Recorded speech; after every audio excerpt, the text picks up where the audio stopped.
Al-Fadhil Ustaz Abdullah Jalil yang merupakan pensyarah kanan Fakulti Ekonomi dan juga Muamalat dari Universiti Sains Islam Malaysia. Dan untuk makluman tuan-tuan dan puan juga, pada malam ini yang bersempena dengan program ceramah Isra Mi'raj kita pada malam ini juga, kita ambil kesempatan untuk kita membuat sedikit pelancaran, pelancaran dana wakaf bagi surau Al-Hidayah, yang mana kita akan cuba laksanakan pelancarannya selepas daripada ceramah yang akan disampaikan oleh Al-Fadhil Ustaz nanti. Jadi tanpa menyanyikan masa lagi, saya menyerahkan majlis kepada Al-Fadhil Ustaz Abdullah Jalil untuk menyampaikan ceramahnya dengan segala hormat dan persilakan.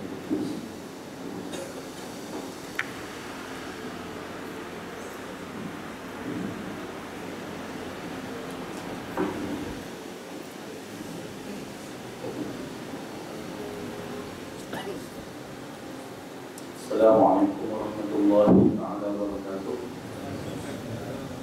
Bismillahirrahmanirrahim. Alhamdulillahirabbil alamin. Wassalatu wassalamu ala asyrafil anbiya'i wal mursalin sayyidina Muhammad wa ala alihi wa sahbihi ajma'in.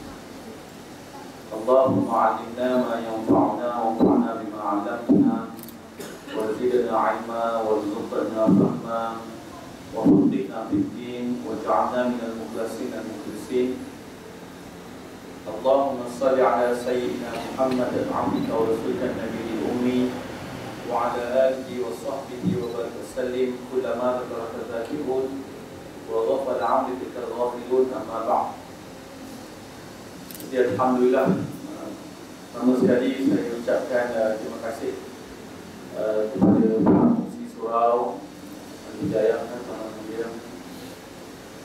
yang mengundang saya, tuan-tuan dan puan-puan yang dirahmati oleh Allah Subhanahu wa taala. Pertama sekali saya mohon maaf kalau saya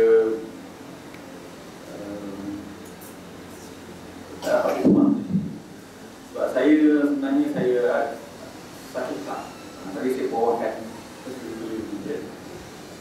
sebab beberapa dah seminggu lebih lah dan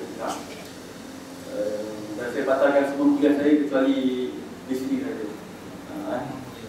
Kerana di sini kita tak nak hadir dan ini bukan kuliah mingguan. Kuliah mingguan saya semua saya batalkan kerana urusan ini. Jadi alhamdulillah, tuan-tuan yang dimuliakan oleh Allah Subhanahu wa taala, tajuk yang kita akan bincangkan pada malam ini bagi saya amat besar, dan bukan bagi saya sahaja tapi bagi kita semua. Dan apabila setiap kali berulang kepada kita datangnya bulan-bulan yang bersejarah dan kita ini menghampiri musim ibadat, itu menghampiri bulan Ramadan dan juga di hujung nanti ada musim haji pula. Jadi dalam menghampiri musim-musim ibadat ini, ataupun dalam menghampiri masa-masa yang mana sangat ditunggu oleh orang-orang yang soleh, dan semoga Allah Subhanahu wa taala memberi kita sekali lagi taufik dan peluang untuk kita menghadapi masa-masa yang berkat tersebut. Dan salah satu masa yang Allah Subhanahu wa taala telah memuliakan umat ini, dan Allah Subhanahu wa taala telah memuliakan Rasulullah sallallahu alaihi wasallam adalah pada bulan Rajab, iaitu pada malam di mana baginda sallallahu alaihi wasallam di Isra dan Mi'rajkan. Sehingga para ulama apabila membincangkan apakah malam yang terbaik bagi umat manusia, maka mereka terbahagi kepada 3 pandangan. Ada para ulama yang mengatakan malam terbaik adalah malam kelahiran Rasulullah sallallahu alaihi wasallam. Dan ada yang kata malam di mana Rasulullah sallallahu alaihi wasallam di Isra Mi'raj. Dan ada yang kata malam yang terbaik adalah pada malam Lailatul Qadar. Maka Al-Imam An-Nawawi Al-Jawi Al-Bantani Asy-Syafi'i, dia telah membahaskan perkara ini dan beliau mengatakan bahawa secara mutlaknya tidak ada malam yang lebih mulia daripada malam kelahiran Rasulullah SAW. Kenapa? Kerana itu adalah malam asal bagi segala malam. Dan kita telah melaluinya pada bulan Rabiul Awal. Cuma fadilat bulan tersebut, di malam tersebut tidaklah berulang-ulang. Tidak berulang-ulang. Tetapi pada ain malam ataupun pada malam di mana Rasulullah SAW itu dilahirkan, maka itulah sebaik-baik malam, kerana itulah malam bagi asal segala kebaikan. Maka itu kata Imam Al-Jawi An-Nawawi Al-Bantani. Dan setelah itu malam yang terbaik bagi Rasulullah SAW adalah pada malam Isra Mi'raj, dan malam yang terbaik bagi umat Rasulullah SAW adalah malam Lailatul Qadar. Maka perkara penting yang perlu kita ambil perhatian di sini adalah mengapakah para ulama mengatakan bahawa malam Isra Mi'raj itu adalah malam yang terbaik bagi Rasulullah SAW. Bukan kita kata tak terbaik untuk kita, tapi malam itu bagi Rasulullah SAW lebih baik bagi baginda daripada malam yang terbaik. Tetapi bagi umat baginda SAW, malam yang terbaik itu lebih mulia daripada malam Isra Mi'raj. Jadi maknanya pada malam Isra Mi'raj ini adalah malam di mana Allah Subhanahu wa taala menzahirkan kedudukan Rasulullah SAW. Daripada peristiwa Isra Mi'raj ini, maka ulama mengajar kita bermacam-macam istinbat hukum, pengajaran-pengajaran yang dapat diambil daripada peristiwa Isra Mi'raj. Tapi pengajaran yang paling besar sekali adalah kedudukan dan ketinggian Rasulullah SAW di sisi Allah Subhanahu wa taala, melebihi daripada segala para makhluk Allah Subhanahu wa taala. Maknanya apa tuan-tuan? Maknanya Rasulullah SAW ini lebih mulia daripada segala para anbiya, lebih mulia daripada segala para malaikat, lebih mulia daripada malaikat Jibril alaihissalam, lebih mulia daripada 7 pentala langit dan 7 pentala bumi, lebih mulia daripada Kaabah, lebih mulia daripada Masjidil Haram, lebih mulia daripada Masjidil Aqsa, lebih mulia daripada kursi, lebih mulia daripada laut, lebih mulia daripada qalam, bahkan lebih mulia daripada arasy Allah Subhanahu wa taala.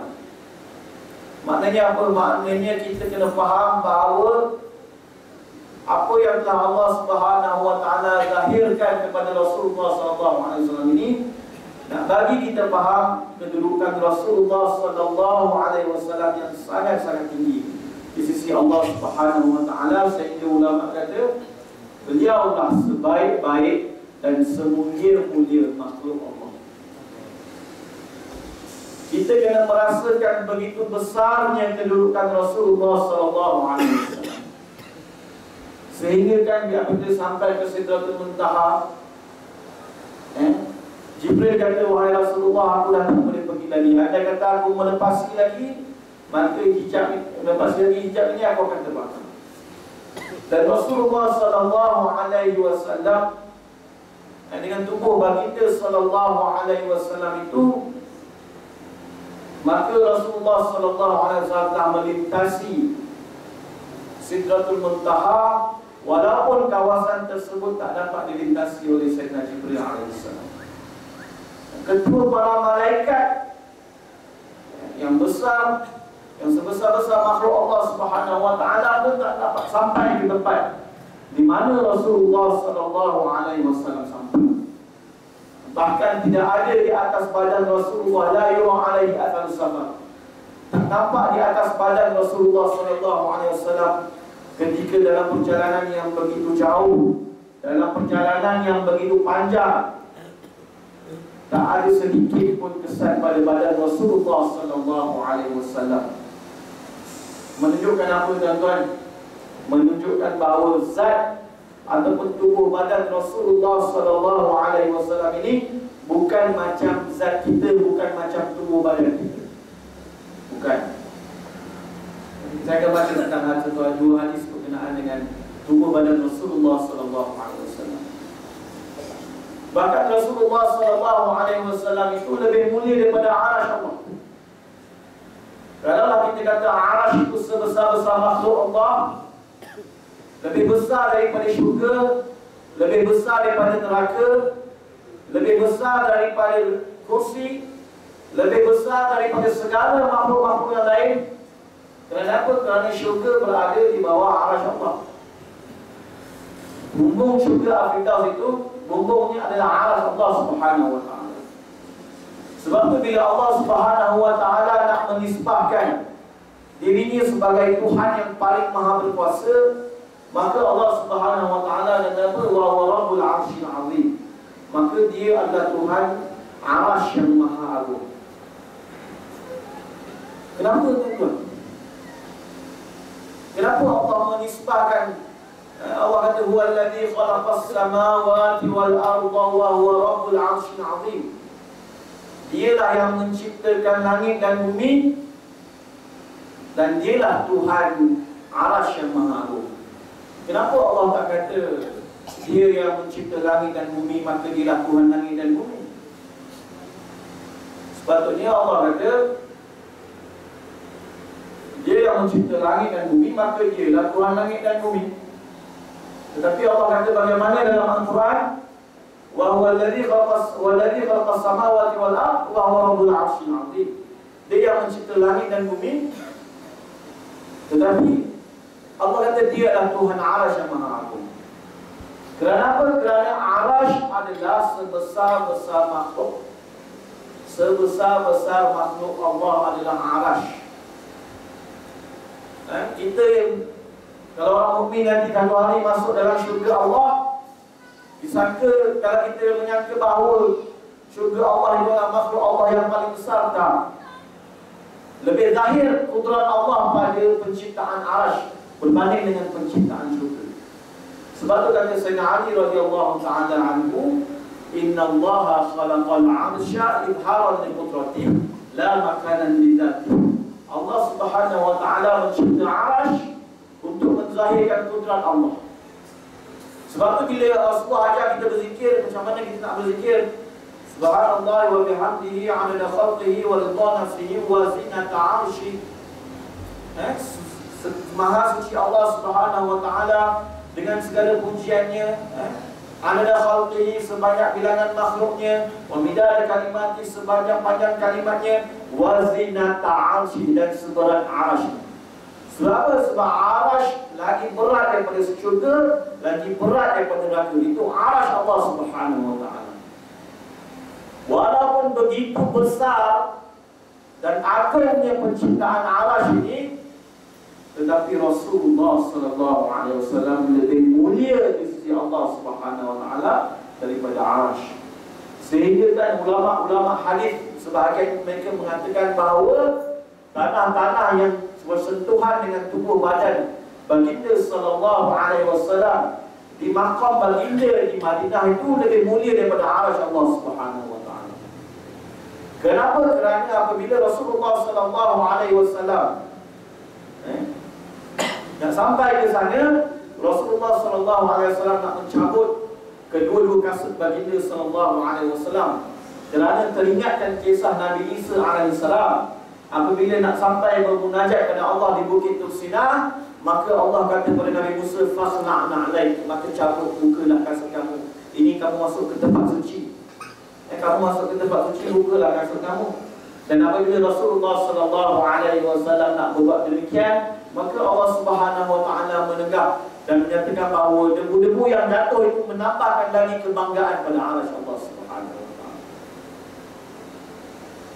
Dan contohlah kita kata satu orang arkitektur ataupun satu orang developer, Dia membina Taman Mulia ni, dia membina contohnya Taman Pajang juga, dia membina bangunan-bangunan dinilai ni. Tapi dalam masa yang sama dia juga membina bangunan KLCC contohnya. Maka bila kita nak memuji developer kita yang hebat ni, kita tak akan disebabkan dia yang bina rumah-rumah kedai dekat Bandar Baru Bilai. Walaupun mungkin dia yang bina, bukan dia, memang dia yang bina. Tapi itu bukan satu bentuk pujian yang agung. Sebab orang Arab ni kan dia apa kita panggil bahasa yang penuh dengan apa kita panggil kiasan, pujian, mubalawah, apa kita panggil macam metafora. Kita kata dia bila nak memuji tu kadang-kadang tidak terlalu direct. Ambil contoh lah, ada dua orang arkitek yang hebat. Seorang bina KLCC, seorang tak bina KLCC. Contohnya, kita nak puji, kita kata arkitek ni hebat. Kita arkitek ni kita tak kata dia hebat, kita kata oh dia ni yang design KLCC. Dengan mengatakan dia design KLCC itu pun sebenarnya dah merupakan satu pujian pada dia. Yang hebat ini kita masih lagi kabur. Hebat macam mana? Hebat macam mana masih lagi kabur? Jadi bila Allah Subhanahu Wa Taala mengatakan bahawa wa huwa rabbul 'arsyil 'azim, dan dia adalah Tuhan Arsy yang maha agung, yang maha besar, dalam mana-mana makhluk Allah ini tidak ada yang lebih besar dan tidak ada yang lebih berat daripada Arsy Allah Subhanahu Wa Taala. Maka Allah nak beritahu bahawa dia lah Tuhan yang paling maha berkuasa. Kenapa? Kerana makhluk yang paling besar itu pun dia yang cipta. Macam kita kata dia bina bangunan ini, dia bina bangunan ini, tapi dia lah yang bina KLCC itu. Walaupun besar dan hikmah penciptaan Arsy terlalu besar, tetapi lebih mulia Rasulullah Sallallahu Alaihi Wasallam berbanding Arsy Allah Subhanahu Wa Taala. Dan tuan-tuan, ulama kata bila Rasulullah Sallallahu Alaihi Wasallam itu berisra Mi'raj, maka telah berlaku perubahan fizikal kepada tubuh badan Rasulullah Sallallahu Alaihi Wasallam. Rasulullah Sallallahu Alaihi Wasallam semakin hari menjadi semakin bertambah baik. Sehingga kan ulama menyatakan bahawa kalaulah Nabi Musa alaihissalam diriwayatkan bahawa apabila beliau selesai munajat di Bukit Tursina, maka beliau dapat mendengar hentakan kaki semut.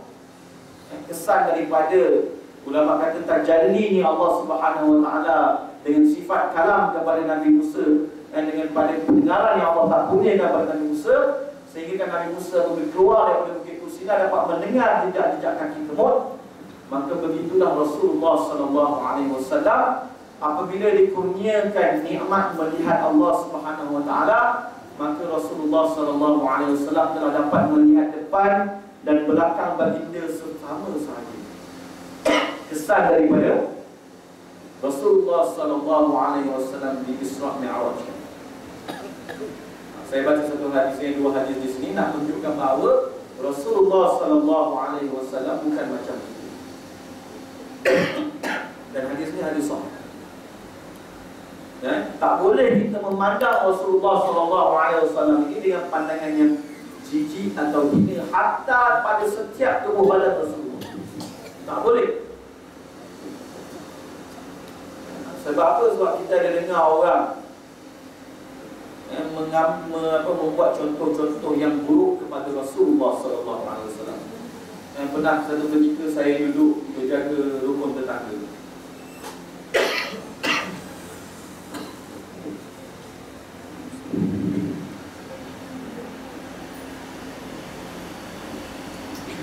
Tiba-tiba ada orang mengatakan bahawa dia kata kencing Rasulullah pun bau ni juga, dia kata. Tak sanggup nak sebut. Cuma dia macam tu. Astagfirullah.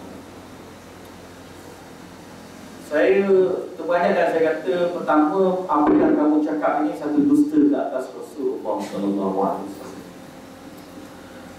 Yang kedua, kamu menjadikan Rasulullah sallallahu alaihi wasallam sebagai satu kiasan dalam perkara-perkara keji. Maka ditakuti boleh hancur seluruh amalan kamu. Dan sebab Allah Subhanahu wa taala berfirman dalam Al-Quran, "A'udzu billahi minasyaitonir rajim. Ya ayyuhalladzina amanu la tarfa'u aswatakum fawqa sawtin nabiy wa la tajharu lahu bil qawli kajahri ba'dikum li ba'din an tahbata a'malukum wa antum la tash'urun." Wahai orang-orang yang beriman, jangan kamu angkat suara kamu melebihi suara Nabi sallallahu alaihi wasallam. Dan selepas diturun ayat ini, maka para sahabat radhiyallahu anhum ajma'in bercakap dengan Rasulullah sallallahu alaihi wasallam dengan hampir-hampir seumur berbisik. Wala tajharu lahu bil qawli kajahri ba'dikum li ba'd. Dan jangan kamu memanggil Rasulullah sallallahu alaihi wasallam itu seperti mana kamu memanggil sesama kamu.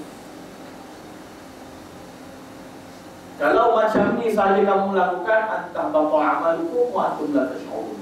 Itu sahaja pun dah boleh hancur seluruh amalan. Hancur seluruh amalan. Hanya dengan mengangkat suara ke atas suara Rasulullah sallallahu alaihi wasallam. Apatah lagi apabila seseorang itu menjadikan Rasulullah sallallahu alaihi wasallam tamsilan, kiasan dalam perkara-perkara buruk, lagilah haram, boleh hancur seluruh amalan. Yang para masyayikh kita bagi tahu, syaitan dan iblis, mereka sangat suka kalau manusia sesat dalam perkara-perkara asas. Dalam perkara berkenaan dengan Allah, dalam perkara berkenaan dengan Rasulullah, dalam perkara berkenaan dengan Al-Quran, dalam perkara berkenaan dengan kafir-mengkafir sesama Muslim. Ini semua ruang-ruang yang sangat disukai oleh syaitan. Sebab apa? Kesalahan dalam perkara ini boleh menghancurkan seluruh amalan. Kalau maksiat mungkin tidak membatalkan amalan kita, tetapi akidah yang rosak sebegini dan buruknya adab kita dengan Rasulullah sallallahu alaihi wasallam boleh menghancurkan seluruh amalan kita tanpa kita sedar. Jadi Rasulullah sallallahu alaihi wasallam ini adalah semulia-mulia makhluk Allah. Tidak ada satu juzuk pada badan Rasulullah sallallahu alaihi wasallam yang boleh kita pandang dengan pandangan yang hina. Hatta apa sahaja yang keluar daripada tubuh badan Rasulullah sallallahu alaihi wasallam tak boleh nak dipandang hina, tak boleh nak dipandang kotor. Bukankah disebut bahawa para sahabat radhiyallahu anhum ajma'in apabila Rasulullah sallallahu alaihi wasallam mengeludahkan air liur, maka belum sempat air liur itu jatuh ke tanah, maka para sahabat radhiyallahu anhum akan berlumba-lumba mendapatkan air liur tersebut. Bukankah bahawa Sayyidina Aisyah radhiyallahu taala anha berkata bahawa kami tak pernah jumpa satu minyak wangi yang lebih wangi daripada peluh yang dikeluarkan oleh tubuh badan Rasulullah sallallahu alaihi wasallam. Dan pernah satu ketika Rasulullah dan Aisyah radhiyallahu taala anha mencari jarum yang jatuh di rumahnya, maka apabila baginda Rasulullah sallallahu alaihi wasallam masuk, muka beliau telah menerangkan bilik Sayyidina Aisyah, sehingga Sayyidina Aisyah radhiyallahu taala anha dapat mencari di mana jatuhnya jarum. Lantaran apa? Lantaran nur daripada Rasulullah sallallahu alaihi wasallam. Para sahabat radhiyallahu anhum ajma'in bila bermusafir dengan Rasulullah sallallahu alaihi wasallam, maka apabila Rasulullah selesai qada hajat, maka mereka akan pergi tengok tempat qada hajat dan mereka tidak jumpa apa-apa melainkan bau yang wangi. Maka Rasulullah sallallahu alaihi wasallam adalah seumpama kita panggil perumpamaan bagi seorang ahli syurga. Ulama bagi tahu pada asalnya Nabi Adam alaihissalam tidak kencing, tidak buang air besar, tidak. Asalnya di syurga semua benda yang dimakan keluar menjadi haruman wangi-wangian.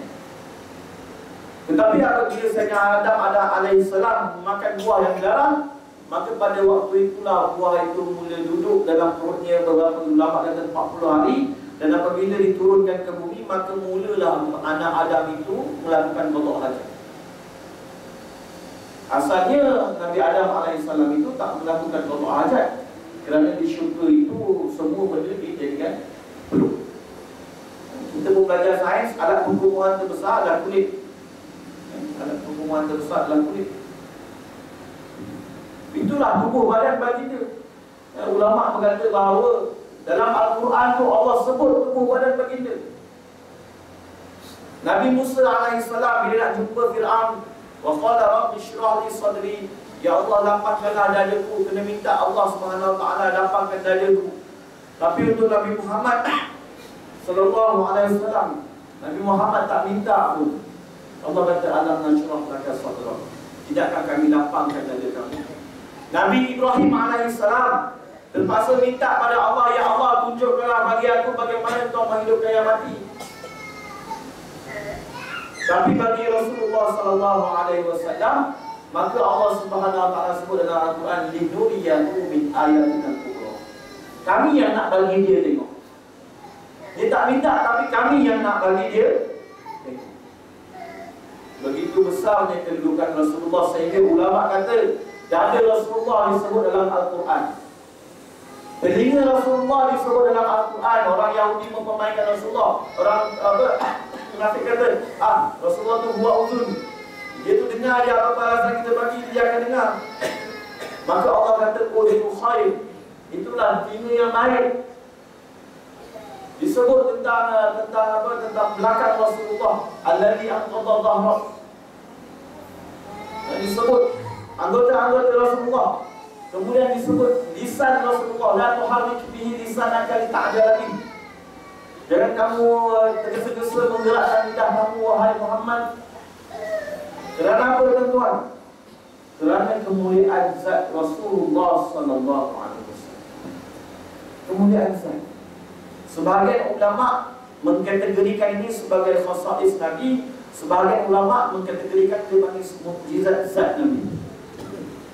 Jadi Rasulullah sallallahu alaihi wasallam sedikit demi sedikit ya, berlaku perubahan makin meningkat hatta pada fizikal baginda sallallahu alaihi wasallam.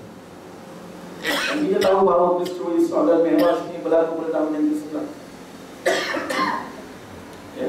Nanti kita akan cerita apa istimewa ataupun kebaikan-kebaikan yang kita boleh ambil daripada peristiwa Isra Mi'raj ini.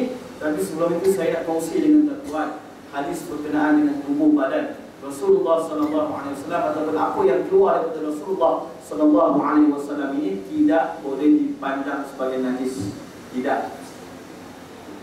Baik. Al-Imam Daruqutni meriwayatkan dalam sunannya dan Al-Hakim dalam Mustadraknya daripada Amir bin Abdullah bin Zubair bahawa ayahnya Abdullah bin Zubair telah memberitahunya bahawa pada satu ketika beliau mendatangi Nabi sallallahu alaihi wasallam wa huwa yahtajimu falamma faragh. Ketika itu baginda Rasulullah sallallahu alaihi wasallam sedang berbekam. Maka apabila Rasulullah sallallahu alaihi wasallam selesai sahaja berbekam, faqala ya Abdullah idhhab bi hadha ad-dam fa ahriqhu haythu la yarahu ahad. Kata Rasulullah sallallahu alaihi wasallam kepada Abdullah bin Zubair, kata baginda sallallahu alaihi wasallam, wahai Abdullah, ambillah darahku ini, maka kau buangkanlah, curahkanlah di tempat di mana seseorang pun tak dapat melihatnya. Falamma arastu an Rasulillah sallallahu alaihi wasallam amidtu ila dam fahasawtuhu. Falamma raja'tu ila Nabi sallallahu alaihi wasallam qala ma sana'ta ya Abdullah. Apabila aku pergi, maka aku pun pergi dengan sengaja aku mengambil darah tersebut, lalu aku meminumnya. Maka aku pun menelannya. Maksudnya Abdullah bin Zubair radhiyallahu anhu, dia satu sahabat Rasulullah sallallahu alaihi wasallam. Beliau dapat darah Rasulullah sallallahu alaihi wasallam, dia ambil, dia pergi, bukan dia pergi buang, dia pergi minum. darah Rasulullah sallallahu alaihi wasallam. Ya. Adakah Rasulullah sallallahu alaihi wasallam kata, darah kau pun najis? Tidak. Apa kata Rasulullah sallallahu alaihi wasallam apabila aku balik? Maka kata Sayyidina Rasulullah, "Ma sana'ta ya Abdullah?" Apa yang kamu dah buat ya Abdullah? Maka aku berkata, "Ja'altuhu fi makanin dhanantu annahu khawfin 'ala an-nas." Aku telah letakkannya di satu tempat yang aku sangka ia tersembunyi daripada manusia. Qala fala'allaka syaribta. Maka kata sabda Rasulullah, mungkin kau minumnya. Maka dia kata, "Na'am ya, aku dah minum." Maka sabda Rasulullah sallallahu alaihi wasallam, "Wa man amaraka an tashraba ad-dam? Wailul laka minan nas wa wailul lin-nas mink." Dalam riwayat lain, la tamassukan nar wa masaha ala ra'si. Maka Rasulullah kata, mungkin kamu yang minum. Maka dia kata, ya aku minum. Maka Rasulullah kata, siapa suruh kamu minum? Tak ada perintah suruh minum darah Rasulullah sallallahu alaihi wasallam. Tapi dia minum. Maka Rasulullah kata, celakalah bagi manusia daripada kamu, dan celakalah bagi kamu daripada manusia. Sebab apa? Sebab darah kamu dah bercampur dengan darah aku. Kehormatan darah aku dah bercampur dengan darah kamu. Kita pun tahu kan, apabila Rasulullah sallallahu alaihi wasallam balik daripada Taif, maka budak-budak menunggu untuk membaling Rasulullah sallallahu alaihi wasallam dengan batu. Maka Zaid bin Harithah ataupun dulu orang panggil Zaid bin Muhammad, maka dia berpusing-pusing jaga Rasulullah sallallahu alaihi wasallam daripada dibaling batu. Maka darah Rasulullah sallallahu alaihi wasallam numpah-numpah, dan dia takut darah itu akan jatuh ke bumi sehingga kan penduduk Taif akan ditimpul di balik Allah. Maka Rasulullah tak kata kepada Ammar bin Zubair, kamu minum darah yang hadis. Kamu tidak. Maknanya bila darah aku dah bercampur dengan darah kamu, maka celakalah manusia yang menumpahkan darah kamu. Itu satu riwayat. Riwayat lain sebut, la tamassukan nar. Api tak akan menyentuh kamu. Api neraka tak akan menyentuh kamu. Dan Rasulullah sallallahu alaihi wasallam sapu di atas kepala. Itu tuan kedudukan darah Rasulullah sallallahu alaihi wasallam. Bukan macam darah kita. Baik. Itu satu.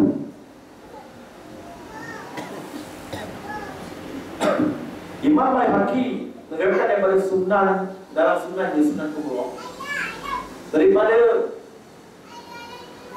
Amimah binti Raqiqah, bahawa Nabi sallallahu alaihi wasallam pada satu ketika mengeluarkan air kecil di dalam satu bekas, dan diletakkan di bawah kaki baginda sallallahu alaihi wasallam. Maka apabila satu ketika Rasulullah sallallahu alaihi wasallam tengok bekas sudah tak ada airnya, maka Rasulullah sallallahu alaihi wasallam bertanya kepada satu orang perempuan yang dinamakan sebagai namanya Barakah. Dia merupakan satu orang khadam kepada isteri baginda Ummu Habibah yang datang daripada bumi Habsyah. Maka Rasulullah tanya pada perempuan tersebut, "Ainal baul alladhi kana fil qalam?" Di manakah air kecil yang ada dalam bekas ini? Maka kata perempuan tersebut, "Syaribatuhu." Aku telah meminumnya ya Rasulullah. Wa fi riwayat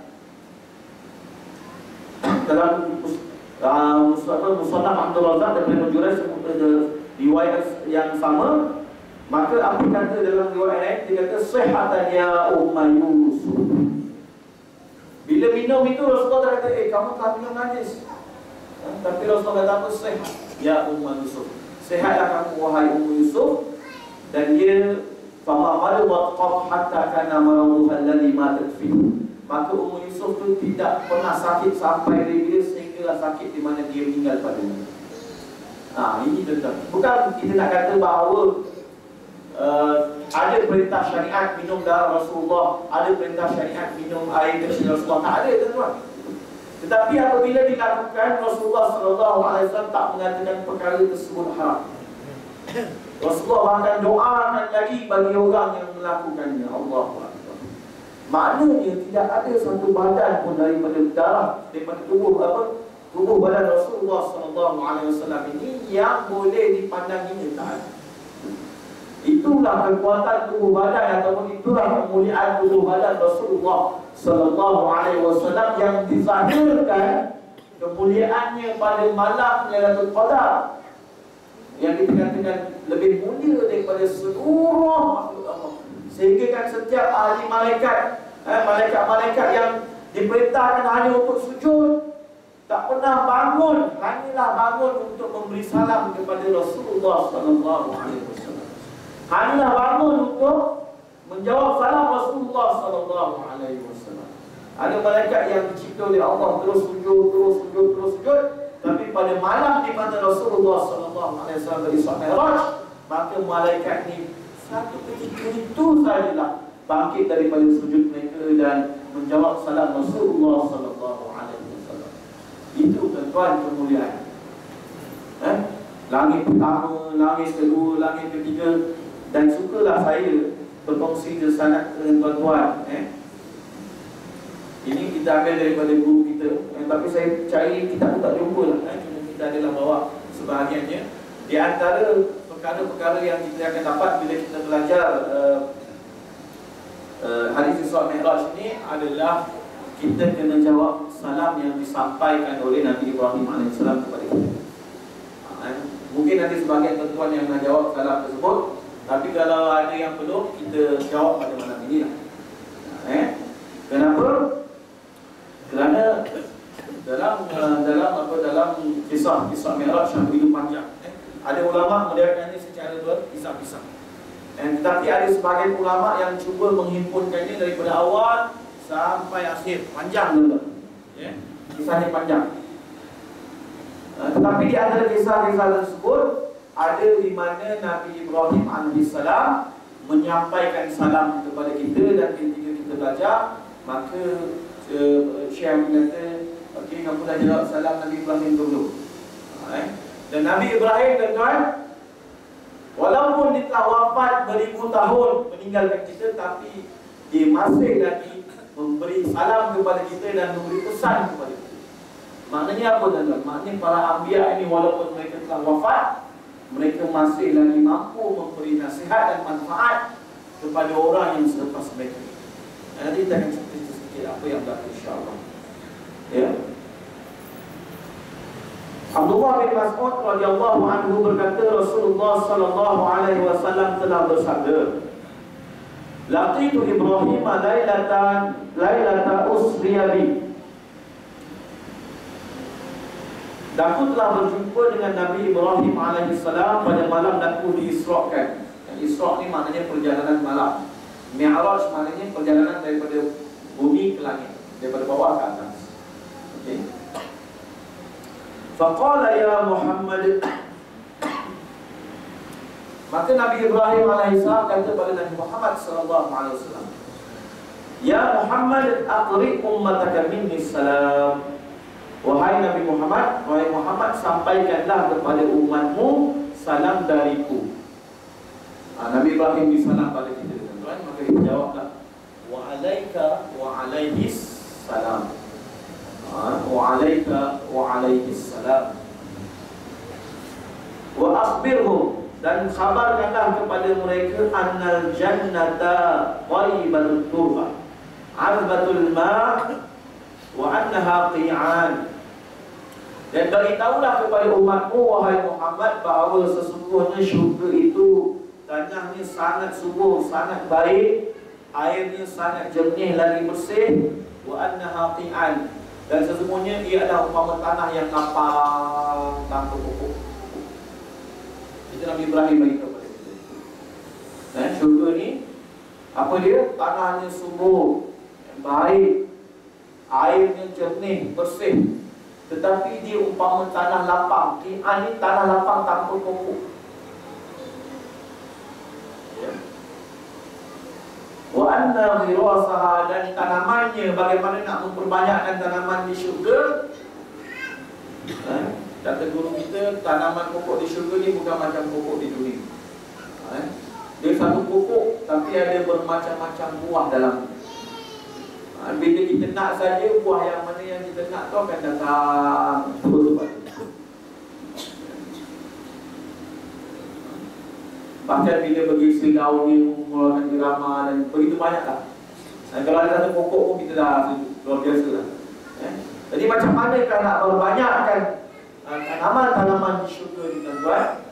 Maka kata Nabi Ibrahim AS, wa anna ghirasaha subhanallahi walhamdulillahi wa la ilaha illallah wallahu akbar.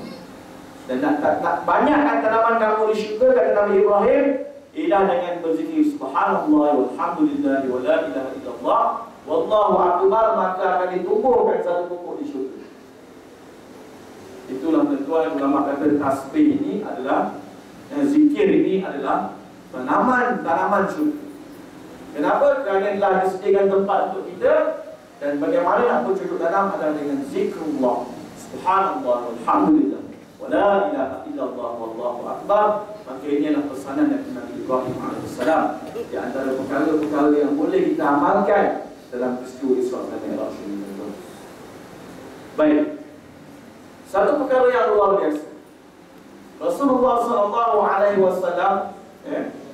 hanya di Isra Mi'raj kan pada tahun yang ke-11 selepas baginda SAW diberikan wahyu.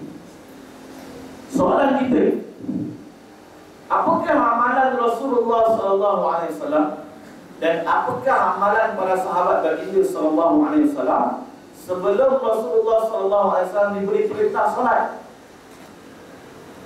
Hadiah yang terbesar bagi kita daripada peristiwa Isra Mi'raj ini adalah perintah solat. Ada setengah ulama kata tambah lagi mandi wajib. Ada ulama kata mandi wajib pun turun bersama dengan perintah solat. Tetapi persoalan sekarang, soalan yang kita nak tanya sekarang, sebelum datangnya solat, apakah yang dibawa oleh para sahabat baginda radhiyallahu anhu ajma'in? Apakah yang dibawa oleh para sahabat baginda radhiyallahu anhu ajma'in sebelum datangnya perintah solat? Maka ulama kata tuan-tuan, zikir mendahului solat. Kalau perintah solat dalam Quran ada sekitar lebih 20 lebih perintah solat, perintah zikir ada 70 lebih perintah dalam Al-Quran. Perintah zikir ada 70 lebih perintah dalam Al-Quran. Tapi hari ini pelik. Hari ini pelik. Orang yang berzikir ni disebut bid'ah.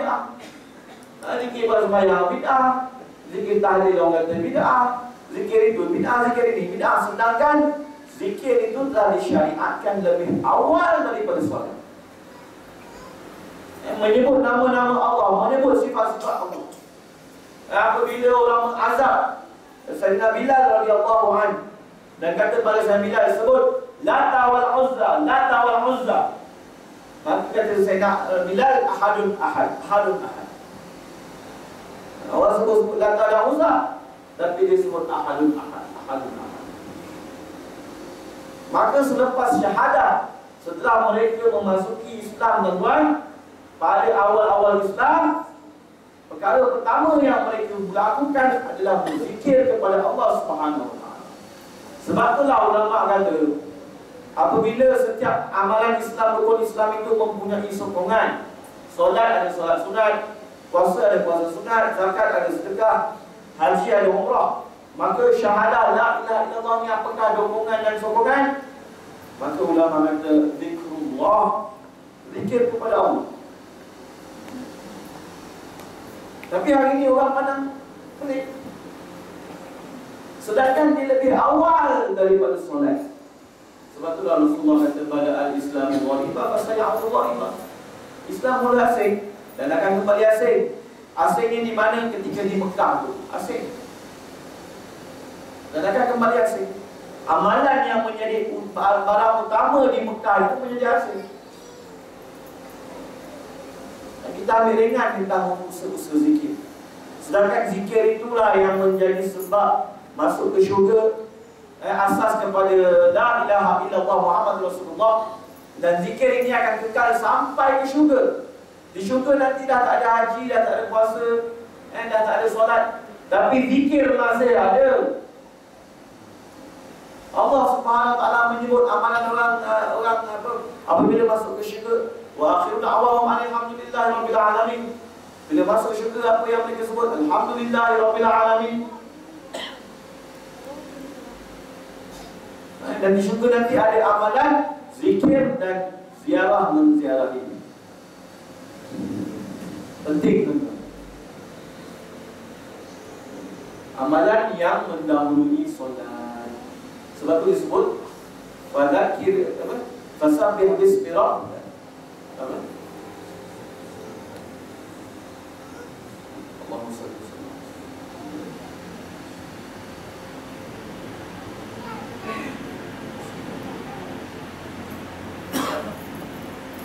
Allahu akbar. Alladzi dzakara isma rabbih fasalla. Qad aflaha man tazakka wa dzakara sa. Allah SWT menyebut dalam Quran, qad aflaha man tazakka wa dzakara isma rabbih fasalla. Maknanya Allah mendahulukan tentang membersih diri.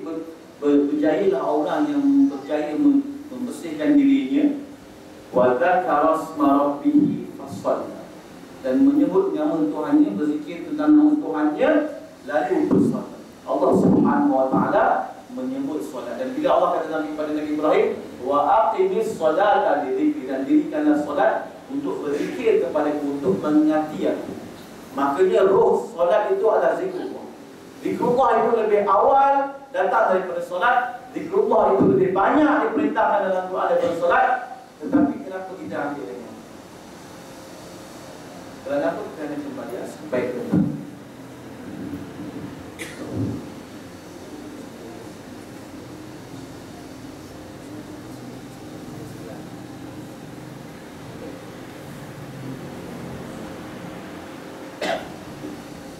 kita nak ambil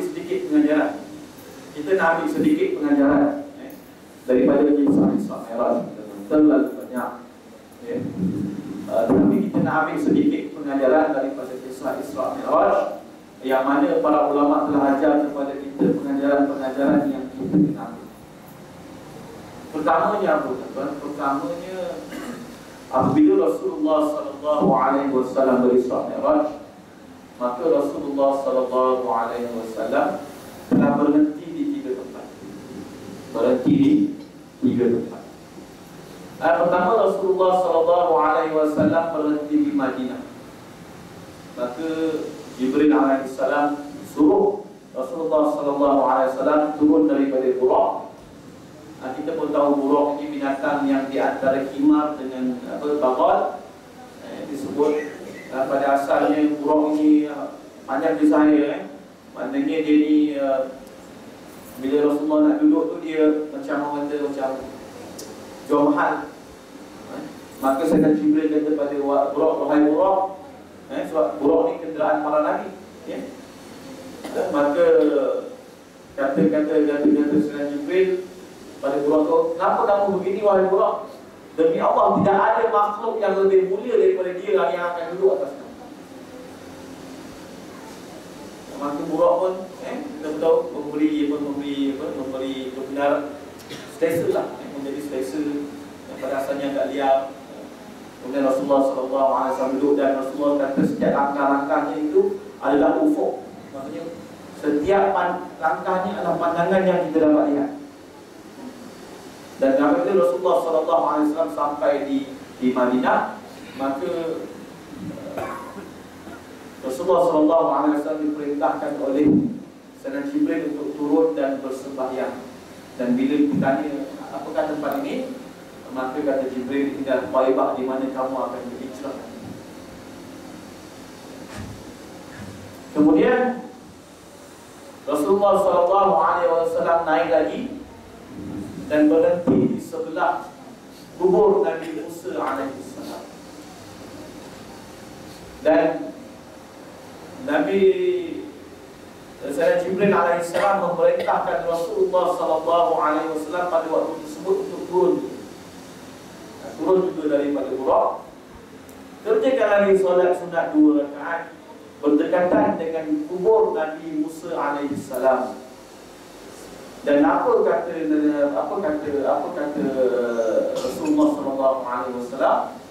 Rasulullah kata Nabi Musa dalam kuburnya itu bersembahyang. Dan kata para ulama, ini merupakan satu pengajaran yang cukup besar. Apabila diberitakan kepada kita bahawa para nabi itu bersolat di dalam kubur mereka, disebut innal anbiya'a ahya'un fi quburihim yusallun.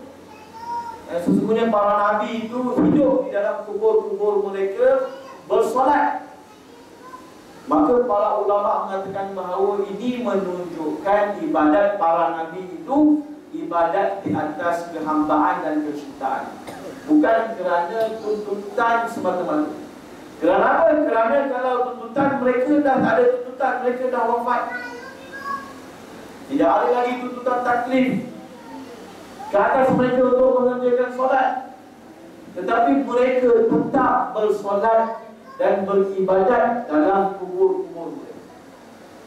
Maka ulama kata, kerana apa tuan-tuan? Kerana mereka beribadat itu bukanlah semata-mata kerana tuntutan, tapi kerana menunaikan hak kehambaan kepada Allah Subhanahu Wa Taala. Andai kata tak ada perintah pun mereka lakukan juga. Andai kata tak ada perintah pun mereka buat juga.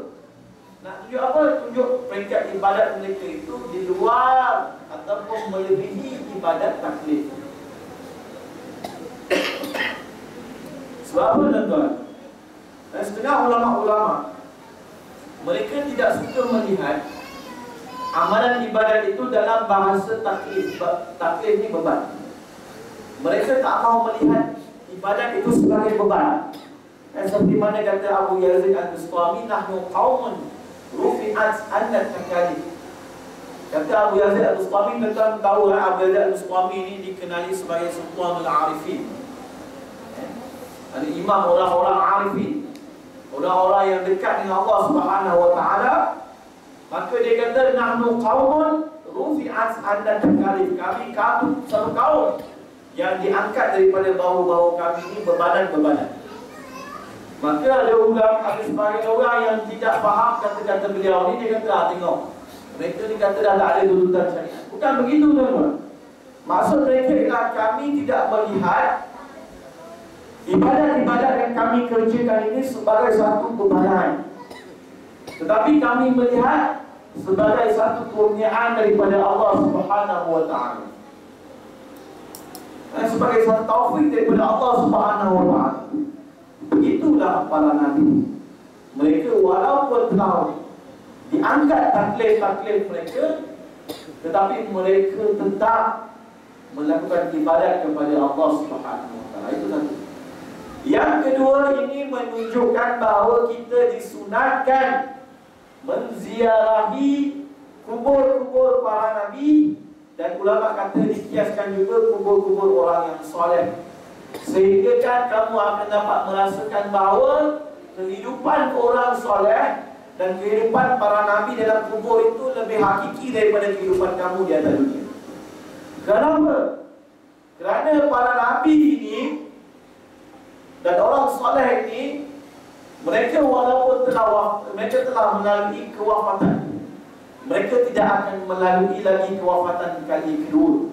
Maknanya kehidupan mereka itu kehidupan yang lebih abadi. Sebab itu kata Rasulullah sallallahu alaihi wasallam, kuntu nahaytukum an ziyaratil qubur ala fazuruha fa innaha tudzakkirkumul akhirah. Aku dulunya melarang kamu daripada menziarahi kubur-kubur, maka hendaklah kamu menziarahinya. Kerana apa? Kerana dia akan mengingatkan kamu kepada akhirat. Dan ini adalah amalan para ulama tentang menziarahi kubur. Kubur apa? Kubur orang-orang soleh. Kenapa? Kerana orang yang soleh adalah apa kita panggil hidup di dalam kubur mereka. Banyak riwayat-riwayat yang menunjukkan bahawa mereka juga beribadat. Sebab itulah apabila Rasulullah SAW menziarahi kubur Nabi, diperintahkan untuk menziarahi kubur Nabi Musa AS, maka tidak ada salahnya kita menziarahi kubur-kubur para anbiya, apatah lagi kubur Rasulullah SAW. Kenapa? Kerana kata ulama, apabila kamu pergi menziarahi,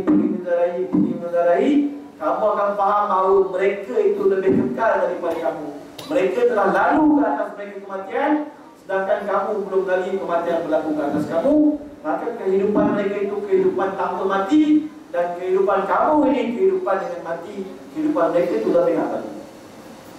Sebab itulah Rasulullah SAW menyebut, Allahumma la 'aisha illa 'aishul akhirah fansuril ansara wal muhajirah. Dan ketika Rasulullah SAW bersama dengan para sahabat menggali khandak dan menggali parit untuk peperangan, maka Rasulullah berkata, Allahumma la 'aisha illa 'aishul akhirah. Ya Allah, tidak ada kehidupan yang benar melainkan kehidupan akhirat.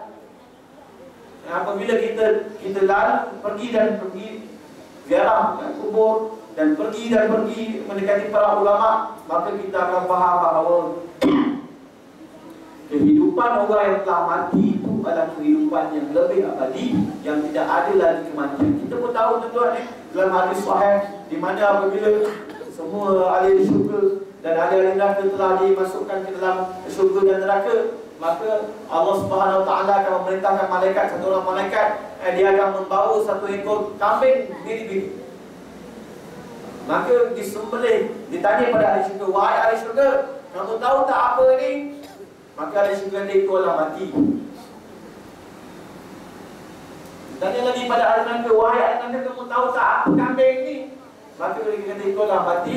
Maka malaikat tersebut akan menyembelih kambing tersebut. Matikah disembelih, maka tak ada matilah. Maka dia kata, wahai ahli syurga, kekallah kamu tanpa mati. Wahai ahli neraka, kekallah kamu tanpa mati. Itulah tuan. Sebab tu kata Imam Ghazali, ilmu yang sekurang-kurangnya ilmu bermanfaat, ia dapat sampai ke hati kamu untuk kamu merasakan bahawa akhirat itu lebih baik daripada dunia. Itulah serendah-rendah ilmu bermanfaat. Kalau kita masih lagi tak dapat merasakan bahawa akhirat itu lebih baik daripada dunia, maka ditakuti banyak pun ilmu yang kita dapat masih lagi belum mencapai ilmu yang disebut sebagai ilmu bermanfaat.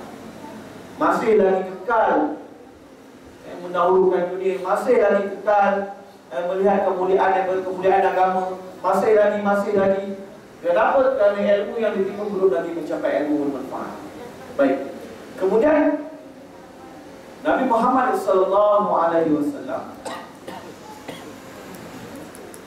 diperintahkan oleh Nabi Sayyidina Jibril alaihissalam untuk turun pula di mana tuan? Di Baitul Laham. Baitul Laham ini adalah tempat di mana Nabi Isa alaihissalam dilahirkan. Maka diperintahkan oleh Rasulullah SAW untuk bersembahyang di mana? Di mana tempat Nabi Isa alaihissalam dilahirkan. Maka kata para ulama, ini menunjukkan mulianya tempat kelahiran Nabi sallallahu alaihi wasallam. Kita pun tahu ada satu kaum dulu dia pernah menguasai Mekah dan sekarang ini masih menguasai. Apabila mereka menguasai Mekah, mereka mengubah tempat Rasulullah, tempat lahir Rasulullah sallallahu alaihi wasallam itu sebagai kandang unta. Kenapa? Kerana kononnya takut orang jatuh syirik. Maka mereka menukar tempat lahir Rasulullah itu menjadi kandang unta. Sedangkan tempat lahir Nabi Isa alaihissalam, Sayyidina Jibril suruh Rasulullah bersembahyang di situ sebelum pergi ke Masjid Al-Aqsa. Sebelum pergi ke Masjid Al-Aqsa, Rasulullah SAW bersembahyang di Baitul Laham, tempat lahir Nabi Isa alaihissalam. Ini menunjukkan bahawa apa-apa kesan sejarah berkaitan dengan para Nabi itu dimuliakan. Sama ada tempat lahir dia, ataupun tempat mati dia, ataupun tempat hijrah dia, ataupun tempat kahwin dia, ataupun tempat apa sahaja berkaitan dengan para Nabi, itu tempat yang dimuliakan oleh Allah Subhanahu Wa Taala. Jadi jangan kita cepat-cepat nak kata tak ada kaitan, semua tak ada kemuliaan, semua tak. Kalau tak ada kemuliaan, pasti dan pasti tidak ada, pasti dan pasti tidak diperintahkan oleh Rasulullah kepada Rasulullah sallallahu alaihi wasallam untuk bersembahyang di tempat lahir Nabi Isa alaihissalam. Kemudian Rasulullah SAW berjalan lagi sampai di salah satu pintu-pintu Baitul Masjid Al-Aqsa, maka ditambatkan burak tersebut di mana tempat tambatan para nabi. Lalu Rasulullah SAW dan malaikat Jibril menuju ke Masjidil Aqsa. Dan kalau kita lihat dalam kisah tersebut, dalam perjalanan Rasulullah SAW daripada Masjidil Aqsa daripada tempat letaknya burak dan Masjid Aqsa itu, maka pada waktu tersebut pun dimunculkan berbagai-bagai cerita, berbagai-bagai kisah di hadapan Rasulullah SAW, sehingga Rasulullah bertanya, wahai Jibril, apakah itu? Wahai Jibril, apakah itu? Kita tahu kisah macam kisah. Bagaimana orang yang berada dalam sungai darahnya, orang yang dalam perutnya ada ularnya, makan anak yatim dan sebagainya. Dan kemudian Rasulullah SAW bersembahyang di Masjidil Aqsa, dan seluruh nabi-nabi telah dikumpulkan untuk bersembahyang, dan Rasulullah SAW dijadikan imam bagi para anbiya, menunjukkan bahawa syariat Rasulullah SAW ini, Rasulullah sebagai ketua para anbiya, dan syariat Rasulullah SAW adalah sebagai ibu syariat. Sebab itu Rasulullah SAW ini akan dikurniakan di akhirat nanti liwa'ul hamdi. Dan Rasulullah kata, di tanganku nanti di akhirat nanti ada liwa'ul hamdi. Di akhirat nanti tuan-tuan macam mana? Semua orang dibangkitkan, maka diseru, wahai semua manusia, pergi mencarilah Tuhan kamu masing-masing. Maka semua orang pergi cari Tuhan masing-masing. Yang sembah batu cari batu dia, yang sembah tokong cari tokong dia, yang sembah pokok cari pokok dia. Maka setiap orang yang menyembah selain daripada Allah Subhanahu Wa Taala ini akan dihumbankan masuk dalam neraka, tidak dihisab. Tidak ada hisab bagi orang kafir. Tinggallah di atas pada mahsyar itu tiga golongan, yaitu muslimin, Yahudi dan Nasrani. Lalu diiklankan mana-mana orang yang mengatakan bahawa Nabi Isa ini ada Allah, sila bangkit. Maka bangkitlah satu kaum daripada Nasrani, lalu masuk ke dalam api neraka, tidak ada hisab bagi mereka. Lalu disebut, wahai siapa yang mengatakan bahawa Uzair adalah Allah, sila bangkit. Dan bangkitlah satu kaum daripada Yahudi, dan mereka ini dimasukkan ke dalam neraka Allah Subhanahu Wa Taala tanpa hisab. Tinggallah golongan muslimin, Yahudi dan Nasrani duduk pada waktu itu semua dalam keadaan gelisah, nak pergi mana. Perlu sampai ke berbagai-bagai peringkat ikut amalan masing-masing. Maka bersepakat seluruh manusia, kita pergi jumpa Nabi Adam. Bila jumpa Nabi Adam alaihissalam, Nabi Adam kata, nafsi, diri aku dengar Allah begini. Kemudian Nabi Adam kata, pergilah jumpa Nabi Ibrahim, pergilah jumpa Nuh. Itulah Rasul pertama yang diutuskan oleh Allah. Maka manusia beramai-ramai mencari Nabi Nuh alaihissalam. Nabi Nuh kata, nafsi, diri aku. Tak dapat aku nak selamatkan kamu. Bagilah jumpa dengan Ibrahim. Maka manusia beramai-ramai pun pergilah jumpa Nabi Ibrahim alaihissalam. Nabi Ibrahim kata, nafsi. Aku telah melakukan begini. Maka kata Nabi Ibrahim, pergilah kamu cari Musa Fir'aun kalimullah. Maka manusia pun beramai-ramai pergi mencari Nabi Musa alaihissalam. Maka Nabi Musa alaihissalam berkata, nafsi. Sesungguhnya Allah telah murka dengan satu kemurkaan yang tidak pernah Allah murka sebelum ini dan selepas ini. Inilah hari di mana kemurkaan Allah begitu besar. Hari ini manusia dibangkitkan. Semua Nabi takut. Sebab itu disebut hari pada mahsyar disebut Yaumul Ghadab. Hari di mana kemurkaan Allah memuncak pada hari pada mahsyar. Sehingga kepada para Nabi kata, maaf, ini hari di mana Tuhan pun telah murka dengan satu kemurkaan yang tidak pernah dibuka dengan kemukaan sebegini sebelumnya dan kemukaan yang sebegini selepasnya. Tak adalah, inilah kemuncak kemurkaan Allah Subhanahu Wa Taala, nafsi. Maka orang pun pergi kata Nabi Musa, kau jumpalah dengan Nabi Isa, bahawa Ruhullah wa kalimatuh. Jumpalah dengan Nabi Isa, dia adalah Ruh Allah dan kalimahnya. Maka manusia pun pergi berjumpa dengan Nabi Isa. Nabi Isa pun kata, nafsi, hendaklah engkau mendatangi Muhammad sallallahu alaihi wasallam. Maka manusia pun beramai-ramai pergi ke Nabi Muhammad sallallahu alaihi wasallam. Maka Rasulullah sallallahu alaihi wasallam berkata, ana laha. Akulah bagi syafaat ini, Allah Subhanahu wa taala sudah memasukkan semua dalam neraka, membiarkan kita di padang mahsyar entah berapa lama pun kita tak tahu. Sehingga kan manusia di padang mahsyar itu tak tahu dah buat apa. Maka mereka kata, jumpa ayah kita, oh jumpa Nabi Nuh, oh jumpa Nabi Ibrahim, jumpa Nabi Musa, jumpa Nabi Isa. Semua kata nafsi.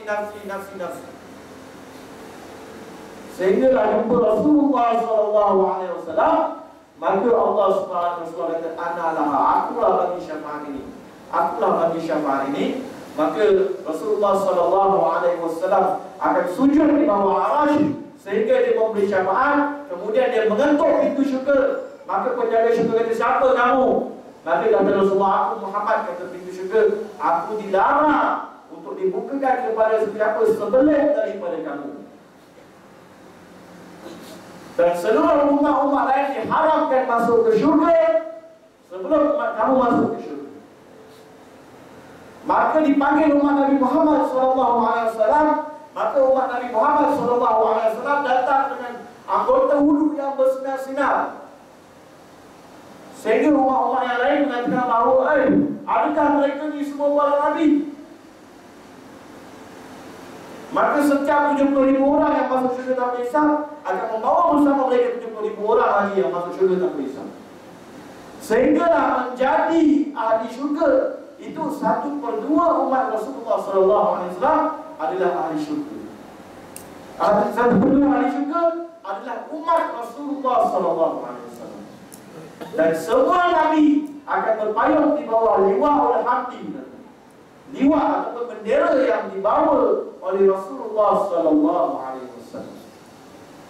Dan Rasulullah sallallahu alaihi wasallam ke akhir nanti kalau kita baca antara perkara yang dia akan sebut ketika dia dibangkitkan mula-mula, maka Jibril beritahu kepada Rasulullah, ya Rasulullah, Allah sediakan begini bagi kamu, Allah sediakan begini bagi kamu, syurga-syurga berhias begini. Maka kata Rasulullah, bagaimana umatku?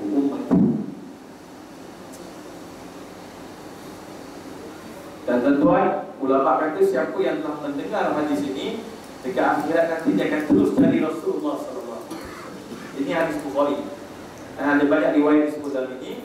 Siapa yang dah dengar hadis ini, bila dia bangkit pada mahsyar, dia akan terus cari Rasulullah SAW. Ketika manusia yang lain itu sibuk mencari mengulang-ulang kisah, tapi orang yang faham hadis ini dan baca hadis ini, dia akan insya-Allah kalau mati atas iman, dia ingat hadis ini daripada mahsyar, dia akan terus cari Rasulullah sallallahu alaihi wasallam.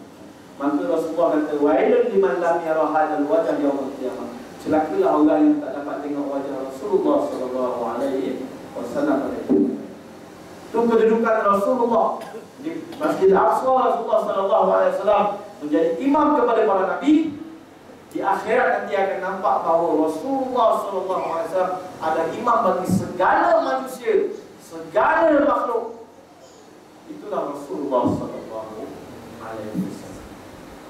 Dan maka moga-moga